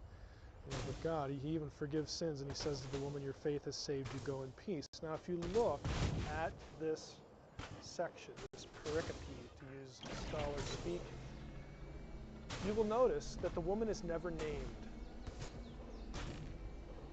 There's no name given. It's really not even an indication of what kind of sins she is guilty of. Look at the next chapter, chapter 8. Soon afterward, he went on through cities and villages. So Jesus is even at a different location, proclaiming and bringing the good news of the kingdom of God. And the 12 were with him, and also some women who had been healed of evil spirits and infirmities. Mary, called Magdalene, from whom 7 demons had gone out, and Joanna, so on and so forth. In the original New Testament, the way the Greek New Testament was written, there were no paragraph divisions. There were no verse divisions. They didn't even have spaces between the words. It all ran together. And so it is possible, and we're trying to be not conspiratorial here, not negative toward some early church interpreters. It is possible that they just assumed that the woman in the narrative that preceded the narrative of chapter 8 were one and the same. That's one way that this could have happened. If you'll notice, though, there's no way that this is the case. What I'm going to show you here, again, it's going to be a little hard to follow until we get to a certain point, then I hope it'll come together for you. This is, in our software, a harmony, or a synopsis, excuse me. On the left-hand column, just think that's where Matthew should be. There's a blank there now. Middle, okay, is Luke. And on the other side, we're going to have Mark. You'll notice here, this is Luke 7. We have the story of Jesus anointing by the sinful woman. Off here to your right, there's a little comment. There's a similar episode recorded in Mark 14 and Matthew 26, but it's a separate occasion. Here is Mark 14, Matthew 26, Luke in the middle. And you'll notice that the 3 of them are narrating the same event, but the details aren't always the same. So it starts out 2 days after 2 days was the Feast of the Passover. Luke, Feast of the Unleavened Bread, which is called Passover. Matthew 26, we get after this, and it goes down where they're gathered again. In verse 2, it mentions the Passover. So we're locked in at this Passover event with all three. As you go on, again, these are consecutive verses. Let me go back. We have Mark 14, 1 to 2. Here's 3 to 9. So this is running gospel narrative. You go back, and Luke has 2 verses for this event, but then he breaks off the story. There's nothing here. Here's the story of Jesus' anointing by a woman. But they're not the same story. We'll get to that in a second. Here Luke resumes, verse 3. Here's 10th verse of Mark, Matthew 26. And Luke resumes his account. Here's what you get if you look at them all together. You've got running narrative. Luke starts up here at the same place as Matthew and Mark. And there's this gap. And then they resume at the same place. This again, going back to the last thing about the synoptic problem, this is where there's disagreements between the Gospels. They won't include all the same stories, or they'll disagree on details as well. Now my point here is to say that the account in Luke 7, the sinful woman anointing Jesus, with the ointment in the alabaster jar, and weeping and wiping his feet with tears, that is a different story than the story in Matthew and Mark. How do we know that? How do we know they're different accounts? The one in Luke is chronologically displaced. If you look here, this is the flow of the Gospel of Luke. Jesus begins his ministry in chapter 4, and here's your subject matter. Right here is where the sinful woman anoints Jesus. Down here is the passion and the resurrection narratives. This is where Matthew and Mark's stories are.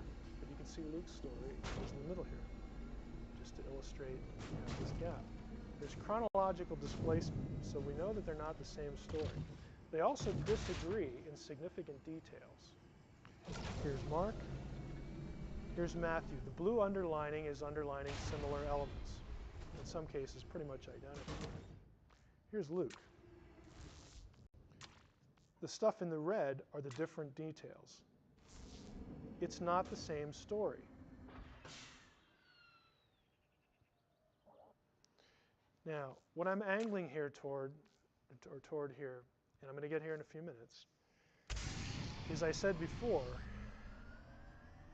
one explanation of how Mary could have been understood as a prostitute was they just assumed that the woman in chapter 8, who is named Mary Magdalene, is the sinner in Luke chapter 7. It never says that. The New Testament never makes the connection. The other way they could have done this is what I'm going to show you here. By assuming that the sinful woman of Luke 7 is the same woman in these over here. The narratives never actually say that, and as we've seen, there's a chronological gap. The problem is that the woman in this story and this story is identified in John, the 4th Gospel, as a Mary. Here's the passage. 6 days before the Passover, Jesus therefore came to Bethany. We read on, they're at dinner there with Lazarus and Martha. Mary therefore took a pound of expensive ointment made from pure nard and anointed the feet of Jesus and wiped his feet with her hair. Now, the early church, many interpreters, read this from John 12 and assumed that this named the woman in Matthew and Mark, and then they assumed that Matthew, Mark, and Luke were telling the same story. That is how Mary Magdalene became an evil, sinful woman. The problem is that they're still 2 different accounts. This has been the view since the Middle Ages. Why do I go into the detail? Because I want you to know that there is another reason why Mary could have been wrongly assumed to be a sinful woman, other than the evil, conspiracy-minded early church, those nasty guys we call the church fathers, who were just doing all they could to suppress the truth of the Gnostic Christian movement. It's conspiratorial logic which doesn't hold up. I'm actually going to devote a whole section to the logic behind this view. It's very easy. I mean, just go back. if I had not showed you in red and blue, if I would have just said, sit down and read these real quickly, or yeah, you've read these before, you could come away thinking that they're the same. And especially when you read this in John 12, where Mary, some Mary, is named right here, because there's the feet, wiping the feet, and the ointment. You could assume they're the same thing, and that's what a lot of people in the early church did. And they were wrong. Since there are clear differences in the accounts, scholars recognize them as two separate events.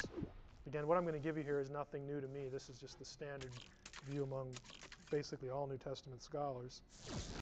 They proposed two solutions for answering why the Gospels have two separate stories so closely alike.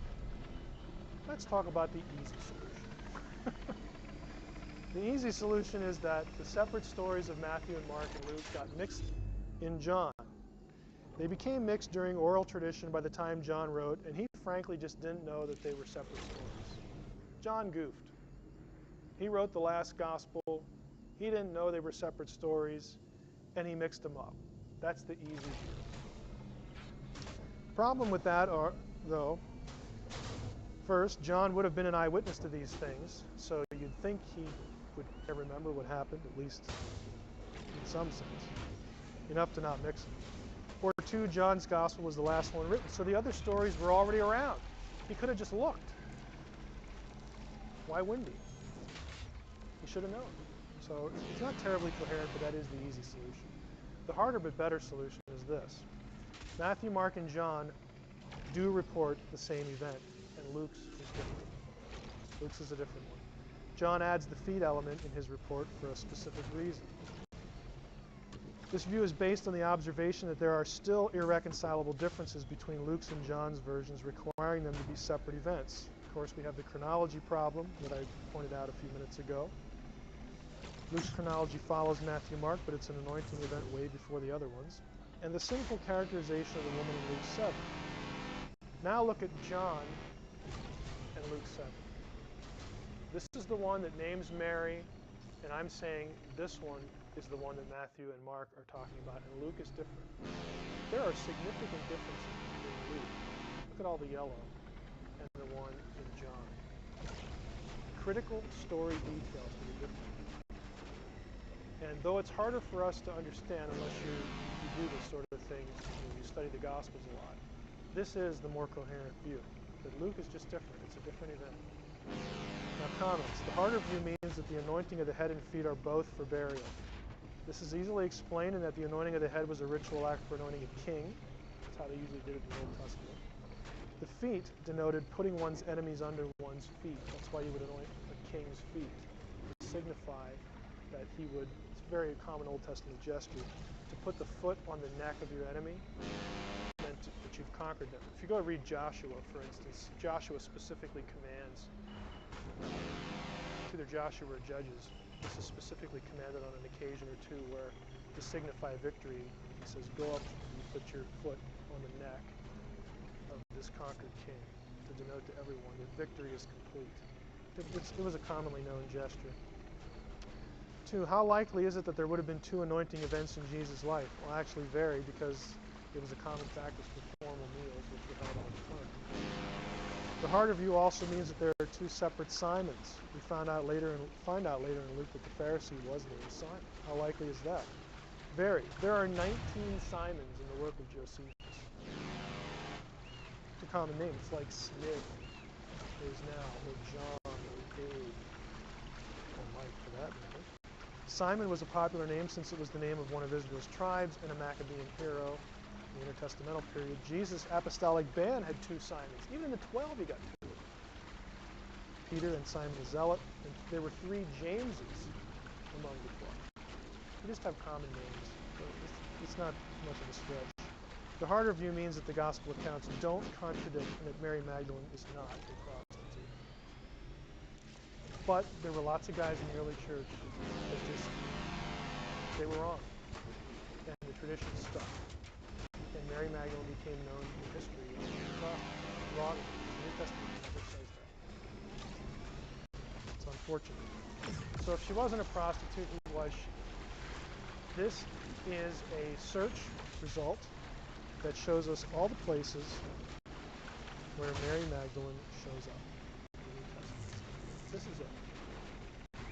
I mean, she's an important character for sure, but not in terms of quantity of reference. You've got, of course, Matthew, Mark references there, and some of it we've already seen. She's the first one, of course, to see the resurrected Christ. She's at the crucifixion, very loyal to Jesus when Peter and the apostles are getting out of Dodge. Mary sticks by the Lord and goes to the crucifixion site. Luke 8, 1-3 says Jesus cast 7 demons out of Mary Magdalene. We know that for sure. Matthew 27:55 tells us that several women, including her, traveled with Jesus and the 12. According to Mark 15, a group of women watched the crucifixion from afar. The first one mentioned is Mary. Mark 15, again, she gets to see the empty tomb. The story makes apparent that Mary Magdalene, like the other disciples, was not anticipating encountering a risen Jesus. Now, if you stop and think about it, this runs quite contrary to the claim in the Da Vinci Code that there was a conspiracy to get Jesus off the cross early, or this was a plot that they crucified someone else. It's all the basic Passover plot stuff from the 1960s by Hugh Schoenfeld that now Michael Bagent in his book, The Jesus Papers, is basically rehashing for us 40 years later. They were not expecting Jesus to rise from the dead. If this was some sort of plot, these kinds of references are pointless. The disciples are depressed in the Gospels. They're bummed. Put it in our vernacular. This is not a good thing. They are caught by surprise. I'll grant you they should have known better, because Jesus is walking around half the time saying, the Son of Man must go up to Jerusalem, and there the chief priests will grab him, and they'll beat him, and they'll kill him, and he'll rise again the third day. And the disciples are like, what? Did you hear something? Must have been a fly buzzing by my ear or something. I mean, it's like, why don't these guys get it? Because they're like stunned when it happens. And Thomas doesn't even believe it after Mary comes back and tells them. He's the guy that says, well, until I stick my finger in the palms of his hands, I'm not going to believe him. So much it's a conspiracy of ignorance of it began. If this is all there is in the New Testament, where does the idea that Mary, Magdalene, and Jesus were married to? Now look, this right here, let's go back real quick. This is it. This is every place in the New Testament Mary Magdalene is mentioned. So where do we get this idea? The verse forward here. She was married. Well, let's go to the Coptic Gnostic Library. And again, this is my pattern. This is what I like to do. I'm not making it up. What I'm going to show you, I'm not making up. This is the official publication source of all the texts from Nag Hammadi that Michael Bagent has grown to love. Okay? This is them. This is the official publication on it. Coptic Gnostic Library. And this is, by the way, a shameless plug for our software. We have them in electronic version. So I can search them at will, which is really cool. Now, in the hard copy publication, this is page 169 from this source. This is the Gospel of Philip. This is the passage that the Da Vinci Code characters quote that somehow they get Jesus married from. It says, prior pages, that Jesus loved her more than all the disciples and used to kiss her often on her blank. It sounds like Match Game, with Gene Rayburn. Okay, if you remember the old game show, why is there a blank here in the official publication of the Gnostic Gospels? Can anyone tell me why there's a blank here? Are they part of the greater conspiracy? It's blank there because there's no text there. There's a hole. There's nothing there. It's blank. Now, see the little asterisk here? What Michael Bagent should have done, A, is get the book look it up in the book and read the footnote. At the gap for 63, kiss, it says, or greet. It could even be greet. Although kiss may be correct, the Coptic construction found here is not normally used in this sense. Now, I didn't steal the book and put that in. This is from the official publishing arm, the Nag Hammadi Gnostic Gospels. Look it up. The red underlining, on her blank. Every time I say that, the music from Match Game just goes through my head. On her, there was a guy at work that was actually playing that too.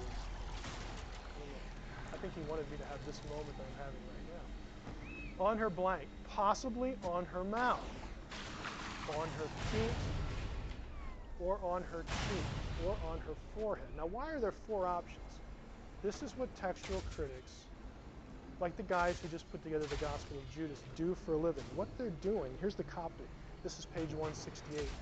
And this is the flip page to the English I just showed you. Same underlined portion, it's a blank. The footnote down here. What they're doing is they're taking the blank and they're saying, okay, how many letters could fit in the blank in the actual manuscript? And once they have the number, based on, and they'll actually do this. And I know this sounds horrifically boring, and it probably is. But guys who do this for a living, they will measure to the millimeter the size of the letters in a given manuscript. Because they want to know when they have gaps, what will fit. And there are 4 words that could fit and make sense in context. Orgarete. Okay, you've got the reference to, again, the cheek, the forehead. All of these have the same letter spacing. They will accommodate the gap. This is German here, a guy named Schenk, I'll read it off the screen here. Oftmals auf ihre Mundi. There's a German scholar that suggests often on her mouth. And they say, well, we'll note that because this is a scholar guy who we respect. But, you know what? There are 4 other words that would fit in there that all make sense in the ancient world. Because you kissed, when you greeted someone, you kissed them on the forehead, you kissed them on the cheek. Yeah, you can kiss them on the lips too. I mean, people still do that, in European, Eastern cultures, so on and so forth. So the idea that this is a done deal, that this text says with certainty that Jesus is kissing Mary Magdalene on the mouth is just false. Okay? It might, who knows? We don't know. There's a gap there. In fact, there isn't a single text in all the ancient Gnostic material from Nag Hammadi that has Jesus and Mary Magdalene married. You say, how do you know that, Mike? Here's how I know. We have them in electronic form, and I searched them for you. Here we go. Here's a search for married. This search will find any word close to this spelling. Marry, married, marries. I put in the term, I clicked the search button, and here's what I got. This is the place where this term occurs in the Nag Hammadi collection. All the stuff known in the world, now except the Gospel of Judas. And I brought that with me today too. And Jesus isn't married in that one either. So, the editors haven't put it into the database yet. I guess we'll get there someday. You'll notice you don't have any Jesus married here. Let's try wife. How about wife? We get a few here, and I put my little hand icon here because this one kind of looks interesting. It has the phrase marry in gaps, and by the way, when there's brackets, that means that's a blank too. It's a reconstruction. But we'll look it up anyway, because we have the word marry, the editors have put in there, and marry your wife. Well, I wonder who she's married to. Well, here's the verse. Right here in blue is the hit. Hasten, come with Mary, your wife, all your relatives, blah, blah, blah, blah, blah. This is the second apostle of James. And of course, if you read the few lines that precede, we're not talking about Jesus. How about bride? See, I'm trying to think of all the terms to search that have something to do with marriage, and I'm searching the entire database of the Gnostic Gospels to ask the question, is there any evidence at all, even in the Gnostic material, for Jesus being married to anybody? And the answer is no. So we search for wife, or bride, excuse me. Here we go. You know, here are the hits in context. And if you want to look them up, you can buy the print edition, whatever. And here you buy the DVDs, you get all the references there for you. How about husband? Well, we'll search for that one. Guess what? We come up empty there too. You know, what a surprise. So on and so forth. Well, what about the word companion in the Gospel of Philip? The Da Vinci Code makes a big deal out of this too. Pages 245 and 246. Flipping to the middle of the book, you know, the drama's building now. Teabing pointed to a passage. The Gospel of Philip is always a good place to start. You know, when we're talking about Jesus and Mary, Sophie read the passage. And the companion of the Savior is Mary Magdalene. Jesus loved her more than all the disciples and used to kiss her often on the mouth. Of course, we know that's a gap now. The rest of the disciples were offended by it and expressed disapproval. They said, why do you love her more than all of us? The words surprised Sophie, and yet they hardly seem conclusive. It says nothing of marriage, she says. Au contraire, Teabing smiled, pointing to the first line. This is my favorite quote in the Da Vinci Code. You probably know this already. As any Aramaic scholar will tell you, the word companion in those days literally meant spouse.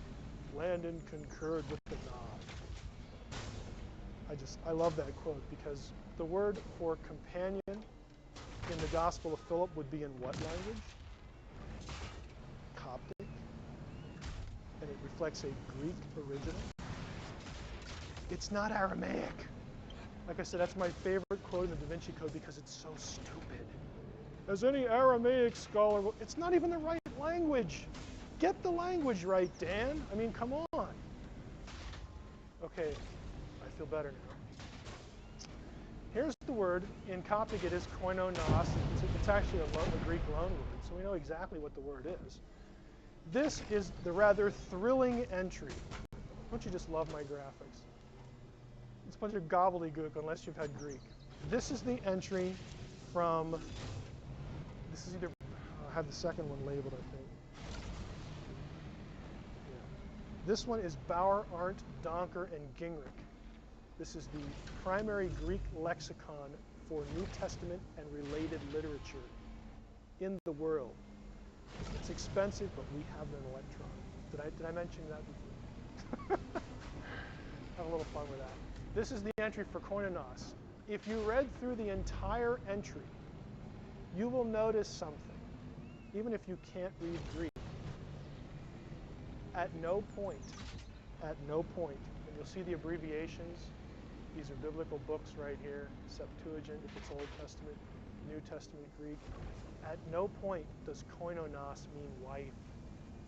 Not just in the New Testament, but in other Greek literature too. It's not the word for wife. Now, I can call my wife my partner, my companion, but I can go into business with someone and call them my companion, my partner. Does that mean I'm having a sexual relationship with them? No. Like, use your head. I mean, when I came to that passage in the Da Vinci Code, it just about killed me. But I moved on. Here's the rest of the entry. The entry was too big to fit on one screen. You know, a koinonos is a partner. It's one who participates in something, you know, with someone else, a companion, a friend. Okay? It's not used for a sexual relationship. This is another Greek lexicon. This is the lexicon known as Liddell Scott. This is the primary Greek lexicon for non-New Testament Greek literature, classical literature, intertestamental literature, stuff like Josephus and whatnot. This is the big one. This is a mammoth resource. That these two lexicons are the standard lexicons in the field of Greek studies in the world. Okay, and they're going to tell you where to look up, you know, the abbreviations. If you do have an electronic, you can just hover your mouse over it. It tells you where it is, where to go, all that kind of thing. Koinonos, the companion argument, is a non argument. It is entirely fabricated.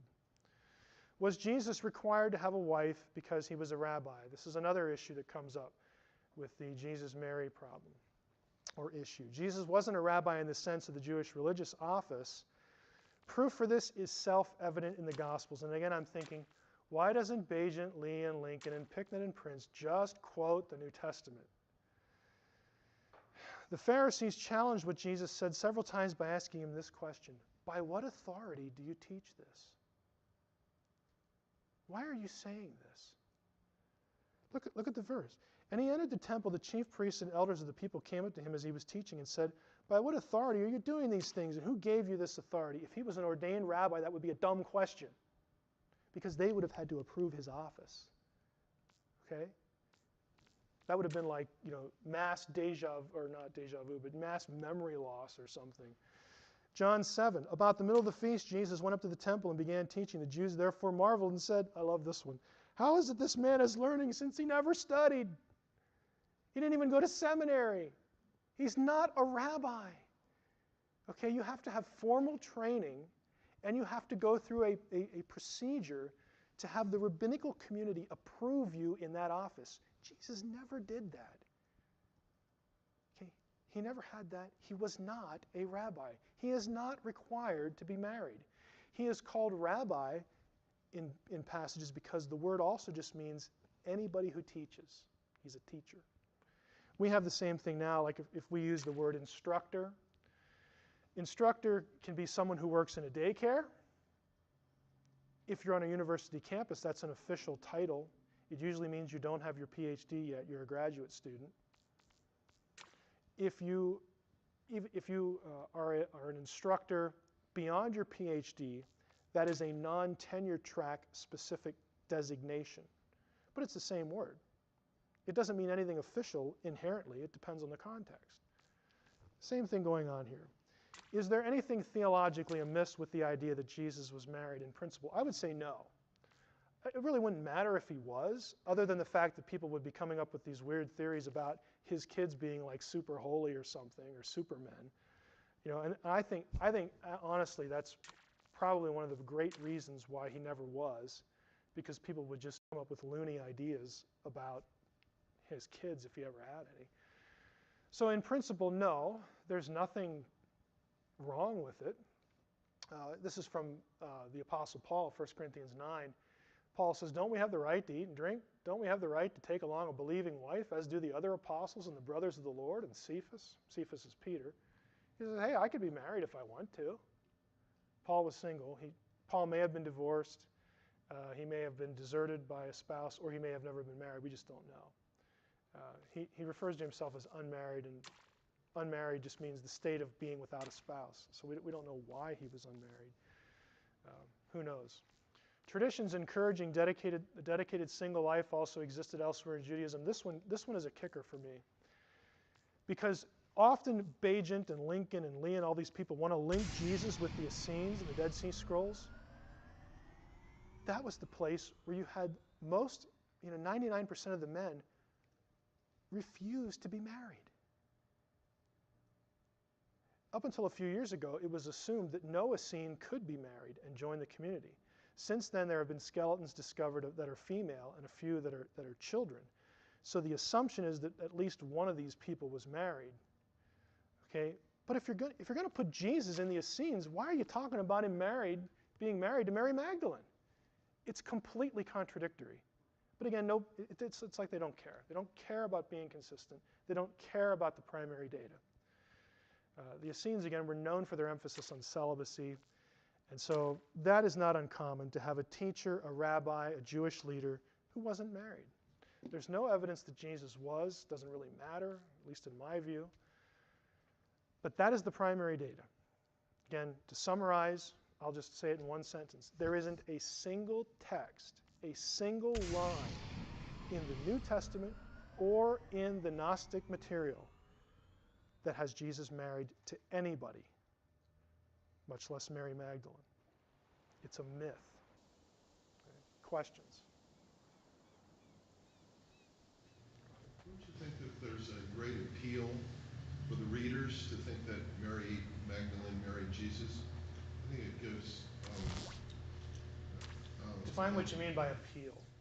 Well, I'm trying to think of some people without saying this in a pejorative sort of way, but I know more than a few women who like the idea that Mary Magdalene achieved a sort of state of blessedness through her union. She was redeemed, and it gives some people a lot of credibility who otherwise might feel like they're second-rate followers of Jesus. Yeah, I would say, on the one hand, I understand how hanging on to that idea would, I don't want this to sound negative, but to convey the impression that that would give them a warm, fuzzy feeling, that would just make them feel good. I understand that. What I don't understand is the flawed thinking that says, whether consciously or unconsciously, that I need that to be true, to feel essentially that I'm valued in the eyes of God. In other words, what I'm saying is if a woman today or even then needed to think that Mary Magdalene was married so that she could feel more worthy or worthy at all in God's eyes, that's really bad theology. And it's probably not her fault. It's probably the fault of whoever's supposed to be teaching it. Probably her own household in those days. That was really bad theology. Now we're going to see, though, I think it's the next session when we talk about women in Christianity, that it was common, just generally speaking, whether in Jewish circles, early Christian circles, and, surprise, surprise, Gnostic circles, to have a low view of women generally. Now, there's a lot going on in the New Testament, and we're going to look at this, in the content of the New Testament that actually elevates women well above the normal social situation, the normal social milieu of the New Testament era. Jesus does things, just one example, he has women followers that travel with him. That was just unheard of. There are things like that are going on, that what Jesus is doing and what the New Testament writers are doing brings the woman's social station up here. Now, it's not the 20th century. It's still a patriarchal culture. But to think that the New Testament puts women down at foot level, like the broader culture did, and even the broader culture, not everybody thought that way, but to think that that's what's going on in the New Testament, you're just not reading it. You're just not reading it. You're taking somebody's word for it. And we'll get into that, but I realize that in some sense, even in Christian circles, this is controversial because of can women be ordained question. But the fact that that's a question tells you that there's stuff going on in the New Testament that have women very highly placed. If that wasn't the case, we would not even have that debate. Follow what I'm saying? If women were not found in elevated social situations and ecclesiastical situations in the New Testament and the early church, there would be no reason to have a scriptural debate on whether women can be ordained. It would be dumb. It'd be like debating if Jesus was some sort of beaver. If Jesus was a beaver or not. Well, let's go to the scriptures and debate that. It's nonsense. I picked an absurd example because the fact that you're debating over the New Testament text, over passages, tells you that women, there's some really interesting passages about a woman's position in the early church, and it caused consternation then and causes consternation now. Another question? Yes. Guy. The passage from Philip earlier that's kind of showed the whole context, whether it's mouth or not, but the other statement in that sentence was that why do you favor her so much above us? Outside of that sentence, or is there anything else in the Gospel of Philip or not, or in the Gospel of Philip or the Gnostics that actually show Jesus did favor her above the other disciples in any way? I would tend to think, my own view is I tend to think that Jesus is definitely kissing her, somewhere. It may have been on the mouth. If you put a gun to my head, I'd probably say it was either the mouth or the forehead or something like that. What you need to parse that passage is to understand what the significance of kissing was to a Gnostic. there are other passages in the Gospel of Philip where when, not just Jesus, but Jesus or somebody else, but especially Jesus, but not only him, when he kisses someone, they become pregnant. Now, you either have to believe that in the Gnostic community, nobody knew where babies came from, or you have to believe that kissing, and words like pregnant, meant something mystical and spiritual to the Gnostics. And it did. What it meant was, again, you have to put yourself in the mindset of this physical, sexual, or semi-sexual content, because the Gnostics used those terms, those physical bodily terms, to describe what they imagined going on or what went on eons ago with the aeons, that there was this coming together of Sophia and the Christos to unite the pleroma, to make it whole again, to fix it, to make all things new, to make it the way it should be. To a Gnostic, when the earthly Jesus kissed someone, he was imparting to them, he was doing that because he viewed that person as spiritually enlightened, and he was transmitting the Spirit to them. He was transmitting spiritual stuff. You know, like in Christian circles, we use words like grace. You know, you take communion or you do something and you receive the grace of God or something like that. It's the same idea in Gnosticism, but there was this idea of when you kissed someone, you were, especially when it was Jesus, you were saying this person is spiritually advanced. And so he's kissing Mary, apparently more than once, wherever it was, mouth, you know, cheek, whatever. And the disciples are like, hey, what gives? I mean, we're the 12. Why are you kissing her more often than us? We're the ones that travel with. I mean, we're the ones that you call. We're the disciples. Forget about us. So they're offended because Jesus is essentially saying Mary's just more advanced spiritually than you guys are. To a Gnostic. I mean, that's how the Gnostics look at that.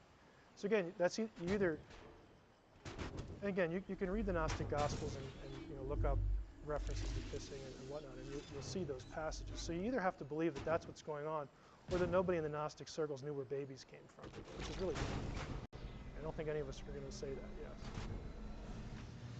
Since you already covered how much later the Gnostic Gospels came or were written in the New Testament, do you even consider that account feasible, that he did kiss her, or that he did whatever? I would say I think it's feasible in that Paul, you know, uses the same terminology, greet one another with a holy kiss. You know, and when we're going to get to Romans 16, which is a really important passage about the role of women, the elevation of women in the early church. And you have the same language there, so it could apply to male or female. And if Paul's doing it, and it's an accepted Jewish custom, I don't see why Jesus would have shuddered at the thought. I think it just would have been the thing to do. You know, it's just a normal cultural thing. It might have meant something more coming from Jesus because it's Jesus. Jesus approves of me, makes me feel good or something. Recognizes me as one of his disciples. You know, greet the brethren with a holy kiss. So I don't see any reason why Jesus would not have done that. Another question? Okay. Oh, yes. Some researchers would equate the word companion with consort. I think there's some studies of that. Do you see any connection at all between defining that word companion? That's quite a stretch to Well, jump to consort. yeah, the reason it's done is usually based upon English usage, which right there, there's a methodological flaw there. But okay, my wife was here and she's left, but if she was here, I mean, we could. I guess I feel better that she's not here. But I mean, my wife is my companion. That's sort of a base level designation. It has semantic variability, what we call valence in linguistics. She's my companion. Is she also my consort in sexual terms? Well, yeah, because she's my wife. But I can use the base level word companion of other people, and there is no necessary linkage in meaning. You know, it's just simple vocabulary. You know, we use words in varied ways. And what you have to ask yourself as a reader is, when I read this in the Da Vinci Code or whatever the source is there a necessary cause and effect relationship? This meaning causes that one. Just ask yourself simple logic questions. You know, how do I frame the issue so that it becomes coherent? And I think, you know, if we do that, we start seeing things like